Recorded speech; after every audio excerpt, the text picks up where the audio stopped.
เบา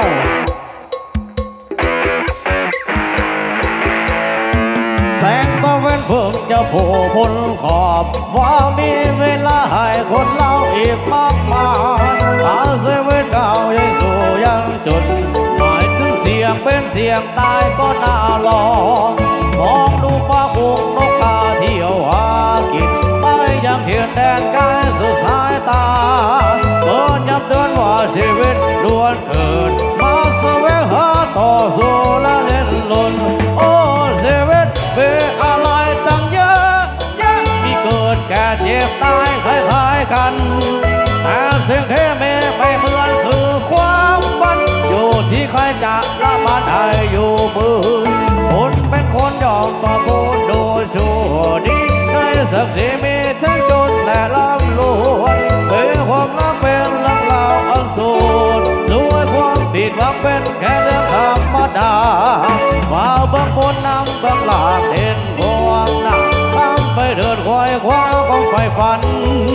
มีชีวิตเกิดมาแค่ลำเดียวเท่านั้นอย่าปล่อยมันช้ำกับตายไปวันโอ้ชีวิตมีอะไรตั้งเยอะมีเกิดแค่เจ็บตายคล้ายๆกัน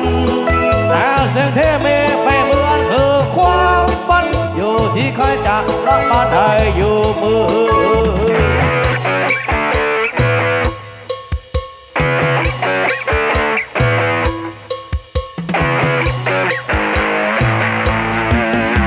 เป็นคนยอมปอปนโดยสู้ที่มีศักดิ์ศรีมีทั้งจนและร่ำรวยเป็นความรักเป็นเรื่องราวอันสูญสวยความผิดหวังเป็นแค่เรื่องธรรมดาว่าบางคนนำบางหลักเห็นความรักทำไปเดินควายคว้าของไฟฝันมีชีวิตเกิดมาแค่ลมเดียวเท่านั้นอย่าปล่อยมันช้ำกับตายไปวันโอ้ชีวิตเป็นอะไรตั้งเยอะมีเกิดแก่เจ็บตายคล้ายๆกัน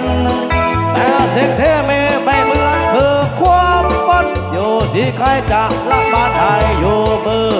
แผ่นฟ้ากว้างเขาสูงใหญ่ยังเคยข้ามฝันงดงามทางหน่อยเคยข้ามไปยังฝันที่ตั้งฝันอักษรไกลแต่สุดท้ายก็ได้ฝันนั้นมาของลองดูเลยเกิดมาเป็นคนล่าฝันมีรางวัลฝันไปให้ไปฝันมีชีวิตเกิดมาแค่ครั้งเดียวเท่านั้นอย่าปล่อยมันช้ำกับตายไปวันโอ้เดวิดอะไรตั้งเยอะมีเกิดแค่เจ็บตายคล้ายๆกันแต่สิ่งที่ไม่เหมือนคือความฝันอยู่ที่ใครจะละมันให้อยู่มือโอ้ชีวิตมีอะไรตั้งเยอะมีเกิดแค่เจ็บตายคล้ายๆกันแต่สิ่งที่ไม่เหมือนคือความฝันอยู่ที่ใครจะละมันให้อยู่มือ